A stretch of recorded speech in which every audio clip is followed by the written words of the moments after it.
మనసంతా నువ్వని చెప్పడం తెలుసు ప్రేమనే మత్తులు ఎన్నాళ్ళైనా నేనుండిపోగలను చూస్తూ నీ కళ్ళలో నేనెవరన్నది నీ మరిచిపోగలను చూస్తూ నీ కళ్ళలో.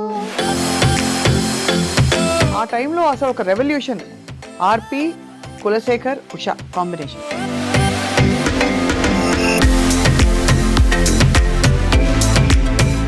కులశేఖర్ గారి అందరికీ నమస్కారం.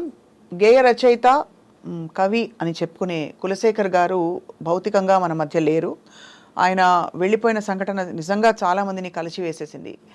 కొంతకాలం పాటు అనారోగ్యంతో బాధపడుతూ ఒక్కసారిగా ఆయన ప్రపంచాన్ని వదిలి వెళ్ళిపోయారు. అయితే ఇలాంటి వాళ్ళు వెళ్ళిపోయినప్పుడు ముఖ్యంగా ప్రపంచానికి ఏదో ఒకటి అందించి వెళ్ళిన వారు వారి జ్ఞాపకాల ద్వారా మనలో ఎప్పటికీ సజీవంగా ఉంటారు. వారితో కలిసి సన్నిహితంగా ప్రయాణించిన సంగీత దర్శకులు ఆర్పి పట్నాయక్ గారితో మాట్లాడబోతున్నాం. కులశేఖర్ గారు అనంగానే నిజానికి గుర్తొచ్చే మరుసటి పేరు అంటే తర్వాతి పేరు ఏది అంటే అది ఆర్పి పట్నాయక్ గారి పేరే. పట్నాయక్ గారు నమస్కారం సార్. నమస్తే. కులశేఖర్ గారి నిజంగా అంత్యక్రియలకు వెళ్ళినప్పుడు మీరు గుండె చాలా బరువు ఎక్కిపోయి ఉంటుంది. నేను కూడా మీతో మాట్లాడాను ఆ టైంలో. అంటే ఫ్రాంక్గా బ్లాంక్గా ఉన్నాను నేను. బరువు ఎక్కలేదు, నాకు కనీసం ఒక చుక్క కన్నీరు కూడా రాలేదు. అంటే ఆయన గత కొన్ని సంవత్సరాలుగా అవుతున్న సఫరింగ్ నుంచి రిలీవ్ అయ్యాడనే ఫీలింగ్ వచ్చింది నాకు. అందుకు ఇట్స్ గుడ్ ఫర్ హిమ్. అందుకు నేను బ్యాడ్గా ఫీల్ అవ్వలేదు, ఏడిపోయిన రాలేదు నాకు. అంటే మనం ప్రపంచంలో కొన్ని లెక్కలు పెట్టుకుంటాం కదా సార్, చిన్నవారని ఒక ఫీలింగ్. ఎప్పుడు వెళ్ళిపోవాలంటే మనకి కనీసం 80-90 సంవత్సరాల వరకు బ్రతికితే సంపూర్ణ జీవితం అని అనుకుంటాం. కులశేఖర్ గారికి వయసు తక్కువే నిజానికి, 53 ఏళ్ళు. 53 ఏళ్ళకి వెళ్ళిపోవడం అంటే అది అర్ధాంతరంగా వెళ్ళిపోయారని. అంటే ఆయనకి 15 years బ్యాక్ ఎప్పుడైతే కోమాలోకి వెళ్ళాడో అప్పుడే ఆయన చనిపోయాడు నా ఉద్దేశం. ఆ తర్వాత ఆయన ఇంకా ఒక జర్నీ జరిగింది అంతే, చాలా పెద్ద జర్నీ అది. ఆ జర్నీలో ఏవో జరిగాయి, అసలు సంబంధం లేకుండా ఆయనకి సంబంధం లేనివి, ఆయనకి ఇవన్నీ అసలు మనం మాట్లాడుకోవడం అన్నీ ఉన్నాయి దానిలో, ఆ జర్నీలో. అందుకు అలాంటి ఒక సఫర్ అవుతూ ఉండే హెల్త్ పరంగా కానీ సోషల్ దీని పరంగా కానీ ఏ రకంగా అయినా ఇలా జర్నీ చేసే కన్నా ఆ విముక్తే కరెక్ట్ అనిపించింది నాకు. ఎంతకాలంగా వారు మీతో టచ్లో లేరు సార్? అంటే మీరు వారు మాట్లాడుకుని అంటే ఇది వచ్చిన తర్వాత, అంటే కోమాలోంచి మెలకు వచ్చిన తర్వాత అడపదడప కలిసేవాళ్ళం. ఎలా ఉండేవారు అప్పుడు? బాగానే మాట్లాడితే అంతా బాగానే ఉంటుంది, అదేం ప్రాబ్లం లేదు. కానీ ఆల్మోస్ట్ ఒక మిరకల్ కదా సార్ కోమాలోంచి బయటికి రావడం అనేది. బయటికి వచ్చిన తర్వాత కూడా ఆయన ఎవరిని గుర్తుపట్టలే అసలు, ఫ్యామిలీ మెంబర్స్ని కూడా గుర్తుపట్టలేని స్టేజ్. ఆ టైంలో నేను తేజ గారు వాళ్ళ ఇంటికి వెళ్తే అప్పుడు మా ఇద్దరిని గుర్తుపెట్టాడు. అక్కడ నుంచి హీ స్టార్టెడ్ రికగ్నైజింగ్ పీపుల్. ఏదో ఉంది రుణానుబంధం అనిపించింది. అదే అదే అదే అనిపిస్తుంది.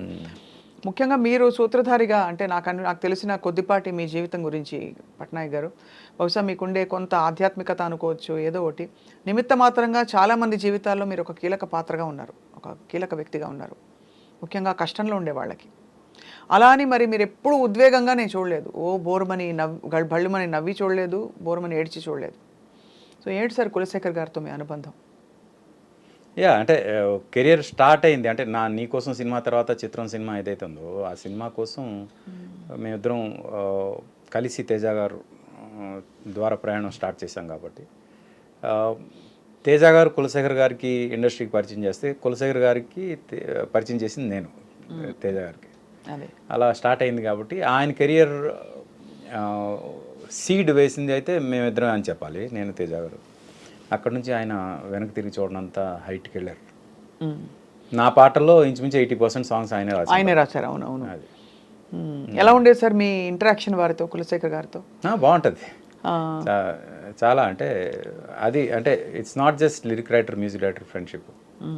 సరదాగా ఆయనకి జన్ కార్ ఒకటి ఉండేది 4040, ఆ కార్లో ఎక్కి తిరిగేవాళ్ళం బాగా. సడన్గా మూడు వస్తే గుట్టుకెళ్దామా అంటే సరే వెళ్ళిపోదామని యాదగిరి గుట్టు వెళ్ళిపోయేవాళ్ళం. అలా ఆయనకి డ్రైవింగ్ బాగా ఇష్టం అనమాట. అలా చాలా there was a good journey ఇద్దరిది. అంటే కార్లోనే కాదు, ఈవెన్ రియల్ లైఫ్లో కూడా కొన్ని సందర్భాల్లో పాటలు వర్క్ జరుగుతున్నప్పుడు డిస్కషన్స్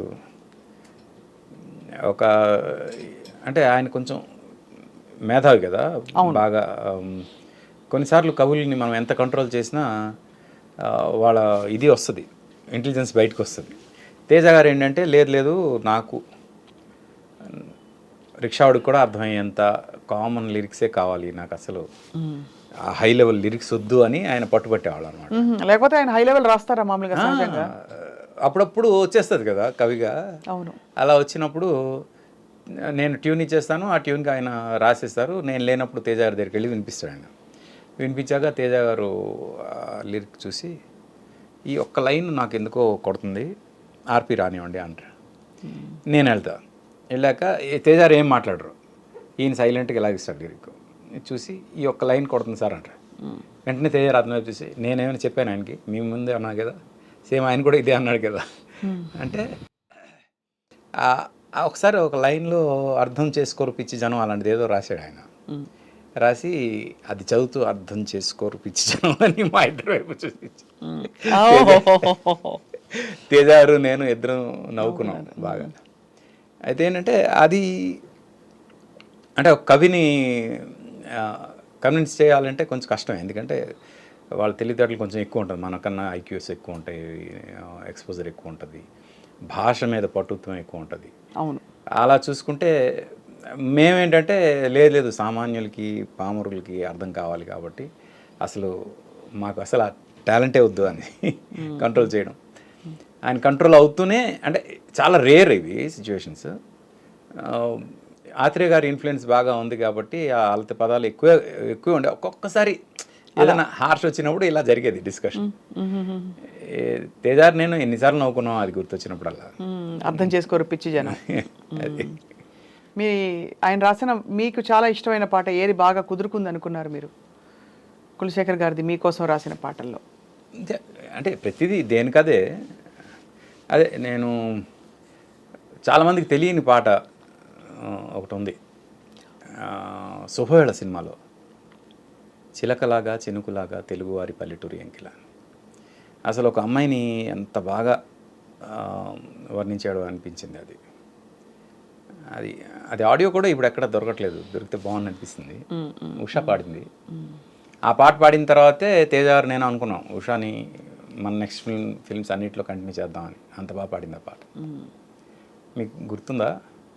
చిలకలాగా చినుకులాగా తెలుగువారి పల్లెటూరి ఎంకిలా, కొలనులోని కలువలాగా వాలిపోని మొక్కజొన్న కంకిలా, తామరాకు మీద నీటి బొట్టులా వరిగింజ దొంగిలించు పాల పిట్టలా, కొప్పులోన ముడుచుకున్న పువ్వులా ఉయ్యాలలుగు చంటి పాప నవ్వులా, సాగిపోనీ హాయి రాగం వయసు జోరు మంచి హోరు మీద ఉన్న వేళలోన, చిలకలాగా వయసు హోరు మంచి జోరు మీద ఉన్న వేళలోన.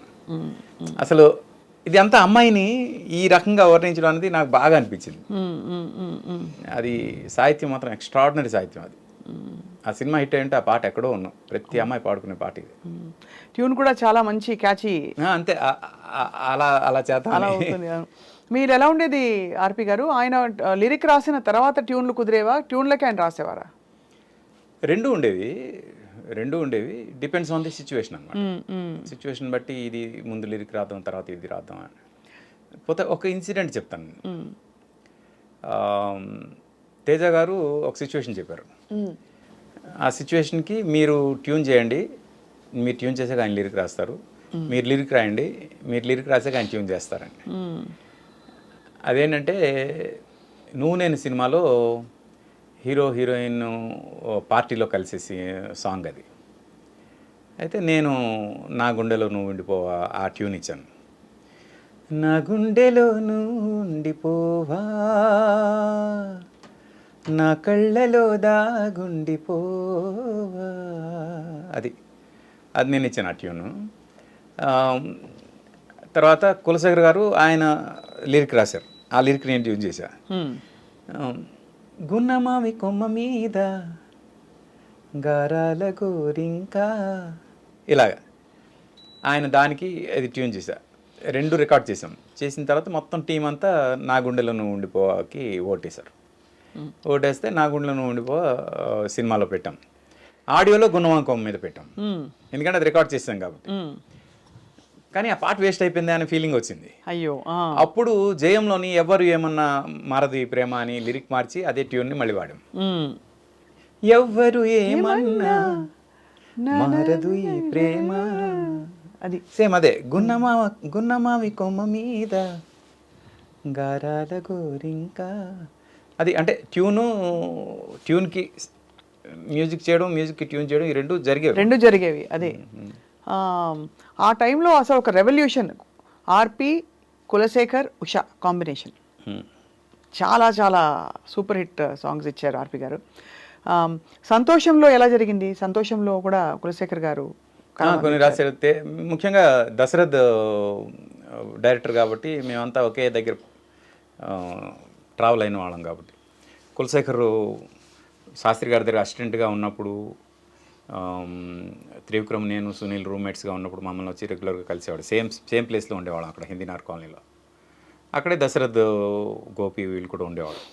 అలాగా ఫ్రెండ్స్, ఇండస్ట్రీ రాకముందు నుంచి ఫ్రెండ్స్ కాబట్టి సినిమా స్టార్ట్ అయ్యే టైంకి దశరథ్ సినిమా చేస్తా అంటే ఆటోమేటిక్గా కులశేఖర్ రాయాలి లిరిక్. అది కామన్. అది అలా. ఏ పాట రాశారు అందులో?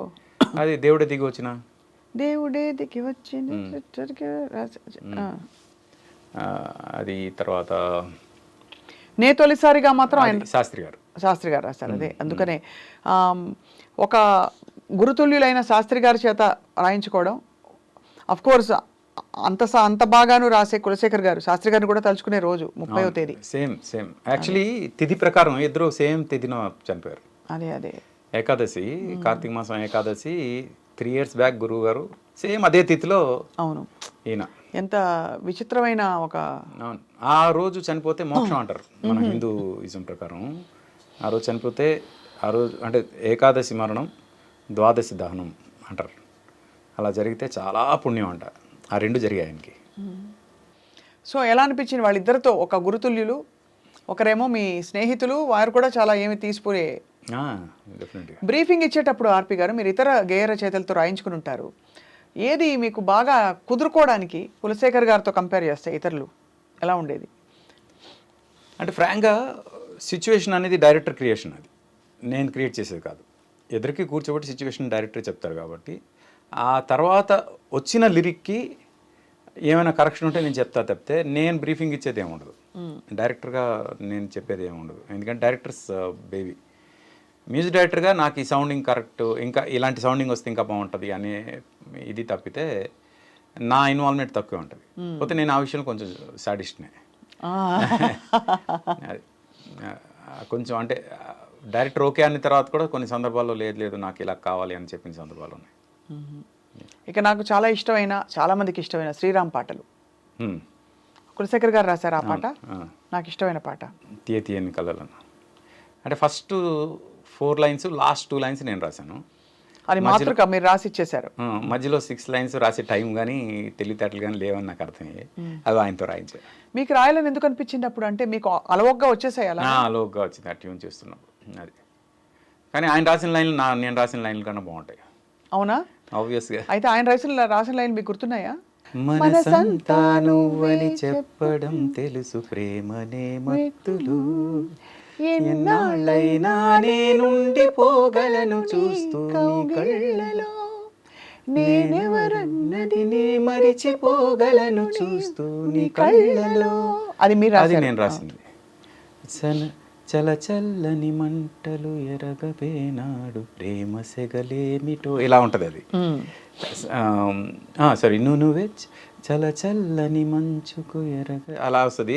మంచుకి మంచు కన్నా చల్లనైనది, దీనికన్నా మంటల కన్నా వెచ్చనైనది, అలా ఉంటుంది ఆయన ఎక్స్ప్రెషన్. అది నువ్వు వెచ్చని మంటలు ఎరగవేనాడు ప్రేమ సెగలేమిటో అంటే అది. అంటే నువ్వు వెచ్చ మంటలు కూడా ప్రేమ సెగలుకి అర్థం కావు వాటికి అన్నట్టు, అలా అవి బాగుంటాయి ఎక్స్ప్రెషన్స్. వచ్చి రాని కన్నీరుకే తెలుసు ప్రేమలో తేమిటో,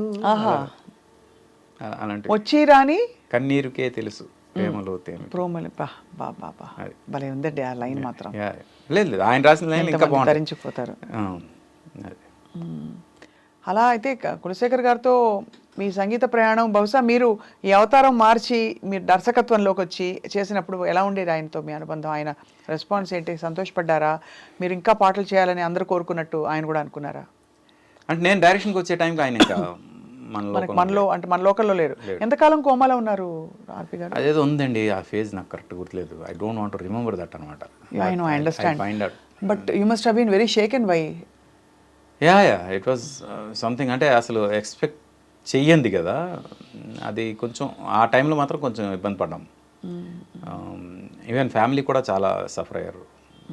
ఎలా హ్యాండిల్ చేయాలి ఇప్పుడు ఈ సిచ్యువేషన్ అనేది. ఎన్నాళ్ళు ఉన్నారో మీకు తెలియదు? అదే మీరు కొన్ని మంత్స్ ఉన్నారు. ఐ జస్ట్ వండర్ థింకింగ్, కొన్ని మంత్స్ కోమాలోకి వెళ్ళిపోయాక మొదటి పలకరింపు లేదు, స్పృహ వచ్చే పరిస్థితి కుటుంబానికి ఎలా ఉండేదని? లేదు అంటే కళ్ళు ఓపెన్ చేసాడు కానీ ఎవరిని గుర్తుపట్టలేని పరిస్థితి.